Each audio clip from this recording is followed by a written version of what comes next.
வணக்கம். உலக அரசியலில் இப்போது எல்லோருடைய கவனத்தையும் ஈர்த்திருக்கும் ஒரு மிக பதட்டமான சூழலை பற்றித்தான் இன்று பார்க்கப் போகிறோம். தைவான் ஜலசந்தியை சுற்றி போர் மேகங்கள் முன்னெப்போதையும் விட அதிகமாக குவிந்திருக்கின்றன. சமீப காலமாக நூற்றுக்கணக்கான சீன போர் விமானங்களும் பல போர்க்கப்பல்களும் ஒரே நேரத்தில் தைவானை சுற்றி வளைத்து நடத்திய ராணுவ பயிற்சிகள் உலகையே பதற்றத்தில் ஆழ்த்தியிருக்கின்றன. இது ஒரு முழுமையான போருக்கான ஒத்திகையா, இல்லையெனில் தைவானை உளவியல் ரீதியாக மிரட்டும் அரசியல் ராணுவ அழுத்தமா? சீனாவின் இந்த ஆக்ரோஷமான நகர்வுக்கு பின்னால் என்ன காரணம் இருக்கிறது? தைவான் இதற்கு எப்படி பதிலளிக்க தயாராகிறது? ஒருவேளை இந்த மோதல் நிஜமான போராக வெடித்தால் அதன் தாக்கம் உலக பொருளாதாரத்திலும் இந்தியாவிலும் எப்படி உணரப்படும்? வாருங்கள், இந்த சிக்கலான புவிசார் அரசியல் விளையாட்டை எளிமையாகவும் விரிவாகவும் பார்க்கலாம். சமீபத்தில் மக்கள் விடுதலை ராணுவமான PLA தனது தரைப்படை, கடற்படை, விமானப்படை, ராக்கெட் படை என பல பிரிவுகளையும் ஒருங்கிணைத்து தைவானை சுற்றி மிகப்பெரிய கூட்டு ராணுவ பயிற்சியை நடத்தியது. தைவான் பாதுகாப்பு அமைப்பின் கண்காணிப்பின்படி பல சீன விமானங்கள் தைவான் ஜலசந்தி மையக்கோட்டை தாண்டி தைவானின் வான் பாதுகாப்பு அடையாள மண்டலத்துக்குள் நுழைந்ததாக கூறப்பட்டது. இந்த விமானங்களில் J-16 Su-30 போன்ற போர் விமானங்களும், நீண்ட தூர தாக்குதலுக்கான குண்டுவீச்சு விமானங்களும், வான்வழி கண்காணிப்பு மற்றும் கட்டுப்பாட்டுக்கான விமானங்களும் இருந்ததாக தெரிவிக்கப்பட்டது. இதோடு மட்டுமல்லாமல் தைவானை சுற்றி சீன போர்க்கப்பல்களின் ரோந்து இயக்கமும் அதிகரித்தது. சில கட்டங்களில் இது ஒரு கடல் முற்றுகை ஒத்திகையைப் போல தோன்றியதாக ஆய்வாளர்கள் கூறுகிறார்கள். சீனாவின் கிழக்கு தியேட்டர் கமாண்டின் பேச்சாளர்கள் இது தைவான் சுதந்திரத்தை ஆதரிக்கும் சக்திகளுக்கும் வெளிநாட்டு தலையீட்டுக்கும் விடுக்கப்படும் கடுமையான எச்சரிக்கை என திறந்த வெளியில் தெரிவித்தனர். குறிப்பாக தைவானின் புதிய தலைமையின் அரசியல் நிலைப்பாடுகள் சீனாவுக்கு பிடிக்காத நிலையில் அமைதியான இணைப்பு சாத்தியமில்லை என்றால் வலுக்கட்டாய இணைப்பு என்ற செய்தியை மீண்டும் உலகிற்கு நினைவூட்டும் வகையில் இந்த ராணுவ பயிற்சிகள் நடந்ததாக பார்க்கப்படுகிறது. ராக்கெட் படைகள் கடற்பரப்பை ஒட்டி நேரடி துப்பாக்கிச் சூடு மற்றும் ஏவுகணை திறன் தொடர்பான பயிற்சிகளை நடத்தியதாக வந்த தகவல்கள் இந்த பதற்றத்தை இன்னும் அதிகரித்தன. இது வெறும் காட்டுக்குரல் அல்ல, தேவையானால் தாக்கும் திறன் எங்களிடம் இருக்கிறது என்ற சீனாவின் நேரடி சைகை. ஆனால் இந்த பெரும் ராணுவ நகர்வை புரிந்து கொள்ள இது ஒரு தனி சம்பவம் இல்லை என்பதை முதலில் புரிந்து கொள்ள வேண்டும். இது சீனாவின் பல ஆண்டுகளாக தொடரும் சாம்பல் மண்டல போர் தந்திரத்தின் ஒரு பகுதி. அதாவது முழுமையான போர் இல்லாமல், முழுமையான அமைதியும் இல்லாமல் இடையிடையே அழுத்தம் கொடுத்து எதிரியை சோர்வடையச் செய்யும் ஒரு நீண்டகால தந்திரம். தினசரி விமான ஊடுருவல்கள், கடற்படை ரோந்து, சைபர் தாக்குதல்கள், தவறான தகவல் பரவல், அரசியல் அழுத்தம், பொருளாதார சைகைகள், இவை அனைத்தும் சேர்ந்து ஒரு நாட்டின் பாதுகாப்பு மனநிலையை மெதுவாக குலைக்கும்.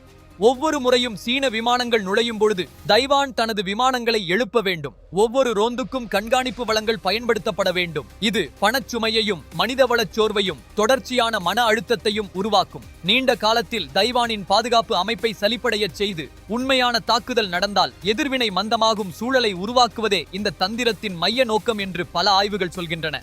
இந்த பதற்றத்தின் வேர்கள் இன்றைய அரசியலில் மட்டுமில்ல, வரலாற்றிலேயே ஆழமாக பதிந்திருக்கின்றன. சீன உள்நாட்டு போருக்கு பிறகு சீன பெருநிலப்பரப்பில் கம்யூனிஸ்ட் ஆட்சி உருவானது. அதே நேரத்தில் தோல்வியடைந்த தேசியவாத அணியின் தலைமை தைவான் தீவுக்கு சென்று அங்கே தனி ஆட்சி கட்டமைப்பை தொடர்ந்தது. அன்றிலிருந்து சீன மக்கள் குடியரசும் தைவானில் தொடர்ந்த சீன குடியரசு அரசாங்கமும் தங்களே சீனாவின் உரிமை மிக்க பிரதிநிதிகள் என கூறும் ஒரு வரலாற்று சிக்கல் உருவானது. சீனா ஒரே சீனா கொள்கையை தனது வெளியுறவு கொள்கையின் அடித்தளமாக வைத்திருக்கிறது. அதன்படி தைவான் என்பது சீனாவின் பிரிக்க முடியாத பகுதி, ஒரு நாள் மீண்டும் இணைக்கப்பட வேண்டிய மாகாணம். ஆனால் தைவான் மக்களின் பெரும்பாலான அரசியல் மனநிலை வேறுபட்டுள்ளது.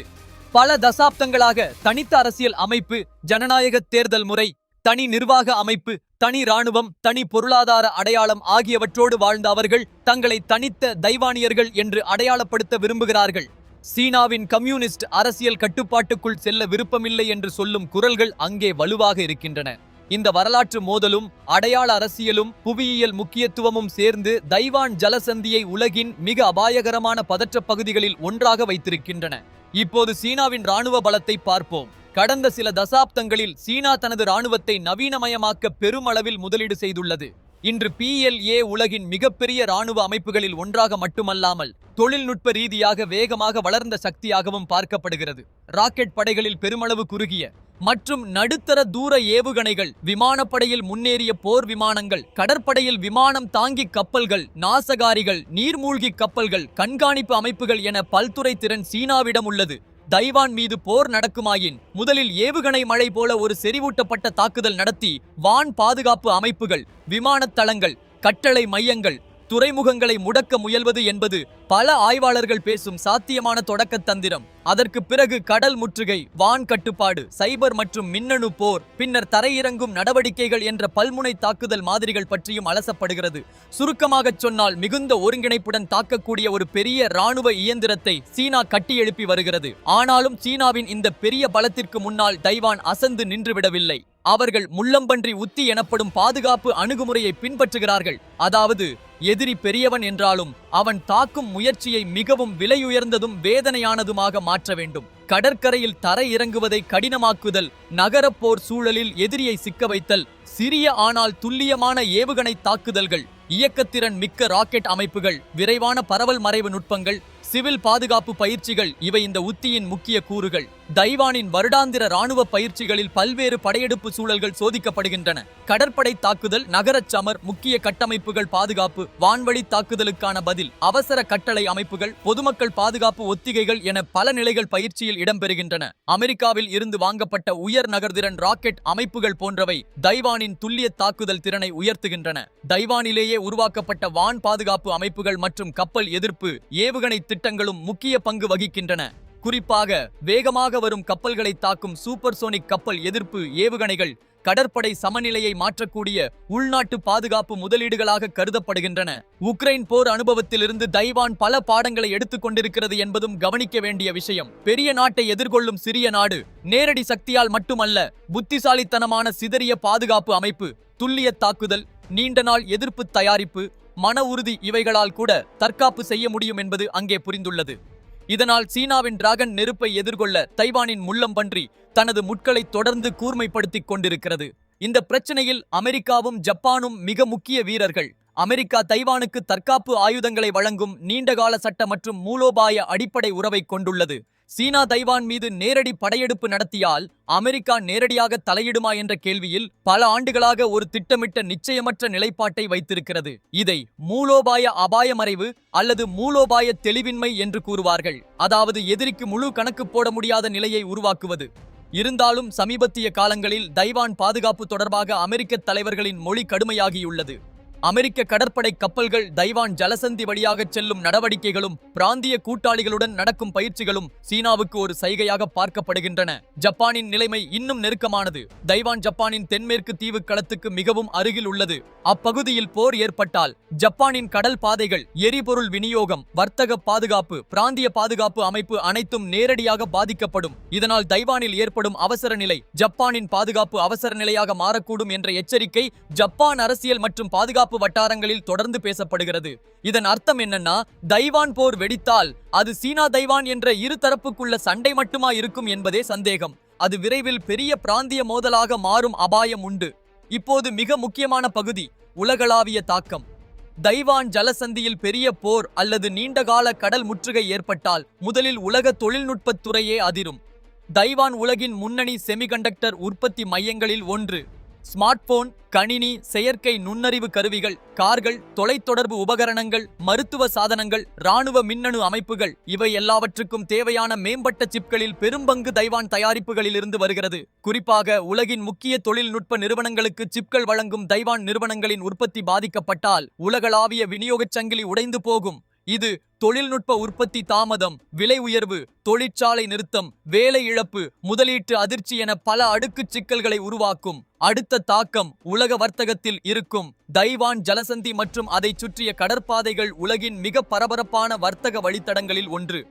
அந்த பாதையில் போர் அச்சுறுத்தல் அல்லது முற்றுகை ஏற்பட்டால் சரக்கு கப்பல்கள் நீண்ட மாற்றுப்பாதைகளை தேர்வு செய்ய வேண்டியிருக்கும். இதனால் எரிபொருள் செலவு உயரும், கப்பல் காப்பீட்டு கட்டணம் உயரும், டெலிவரி தாமதம் அதிகரிக்கும், உலகளாவிய பொருட்களின் விலை உயர்ச்சி வேகமடையும். உணவு முதல் மின்னணு பொருட்கள் வரை பல துறைகளில் பணவீக்கம் தாக்கும். இந்தியாவுக்கும் இதன் தாக்கம் மிகப்பெரியதாக இருக்கும். செமிகண்டக்டர் தட்டுப்பாடு இந்தியாவின் மின்னணு உற்பத்தி, வாகன தொழில், தொலைத்தொடர்பு சாதனங்கள், பாதுகாப்பு மின்னணு திட்டங்கள் போன்றவற்றை பாதிக்கலாம். ஏற்கனவே சீனாவுடன் எல்லை பதற்றம் உள்ள இந்தியாவுக்கு தைவான் பிரச்சனையில் சீனாவின் நடத்தை என்பது ஒரு பாதுகாப்பு சிக்னலாகவும் பார்க்கப்படும். இந்தோ பசிபிக் பிராந்தியத்தில் அமெரிக்கா, ஜப்பான், ஆஸ்திரேலியா, இந்தியா ஆகிய நாடுகள் இணையும் குவாட் போன்ற அமைப்புகள் இருக்கும் நிலையில் பெரிய மோதல் ஏற்பட்டால் இந்தியா மீது அதிகமான மூலோபாய அழுத்தம் வர வாய்ப்பு இருக்கிறது. எந்த தரப்பை எவ்வளவு அளவுக்கு ஆதரிப்பது, கடல் பாதுகாப்பு பங்கு, பொருளாதார சமநிலை, உள்நாட்டு நலன் இவையெல்லாம் ஒரே நேரத்தில் இந்தியா யோசிக்க வேண்டிய கடினமான விஷயங்களாக மாறலாம். அதனால் தைவான் ஜலசந்தி பதற்றம் என்பது தொலைவில் நடக்கும் ஒரு பிராந்திய சண்டை மட்டும் இல்லை. அது உலக அரசியல், உலக பொருளாதாரம், தொழில்நுட்ப எதிர்காலம், இந்தியாவின் பாதுகாப்பு கணக்கீடு இவைகளோட நேரடி தொடர்புடைய விஷயம். சீனாவின் ஆக்ரோஷமான ராணுவ பயிற்சிகளும் தைவானின் உறுதியான தற்காப்பு தயாரிப்புகளும் அமெரிக்கா மற்றும் ஜப்பானின் மூலோபாய நகர்வுகளும் சேர்ந்து இந்தோ பசிபிக் பிராந்தியத்தில் அமைதி எவ்வளவு மெல்லிய நூலில் தொங்கிக் கொண்டிருக்கிறது என்பதை காட்டுகின்றன. ஒரு சிறிய தவறு, ஒரு தவறான கணக்கீடு, ஒரு கட்டுப்பாடற்ற மோதல் இவற்றில் ஏதாவது ஒன்று நடந்தால் கூட அது பிராந்தியத்தை தாண்டி உலகளாவிய பேரழிவுக்கு தள்ளிவிடும் அபாயம் இருக்கிறது. நாம் அனைவரும் அமைதியை விரும்புகிறோம், ஆனால் அமைதியை பாதுகாக்க விழிப்பும் புரிதலும் சரியான தகவலும் அவசியம் என்பதை இந்த சூழல் நினைவூட்டுகிறது. இந்த பகுப்பாய்வை பற்றி நீங்கள் என்ன நினைக்கிறீர்கள்? சீனாவின் இந்த நடவடிக்கைகள் முழுமையான போருக்கு வழிவகுக்குமா, இல்லையா இது பெரும்பாலும் அரசியல் மற்றும் உளவியல் அழுத்தம் தானா? உங்கள் கருத்தை கீழே கமெண்ட்ல சொல்லுங்க. இந்த வீடியோ உங்களுக்கு பயனுள்ளதாக இருந்தால் லைக் பண்ணுங்க, நண்பர்களோட ஷேர் பண்ணுங்க. இது போன்ற ஆழமான அரசியல் மற்றும் பாதுகாப்பு அலசல்களை தொடர்ந்து பார்க்க எங்கள் சேனலை சப்ஸ்கிரைப் பண்ணி பெல் ஐகானையும் அழுத்த மறக்காதீங்க. அடுத்த வீடியோவில் சந்திப்போம்.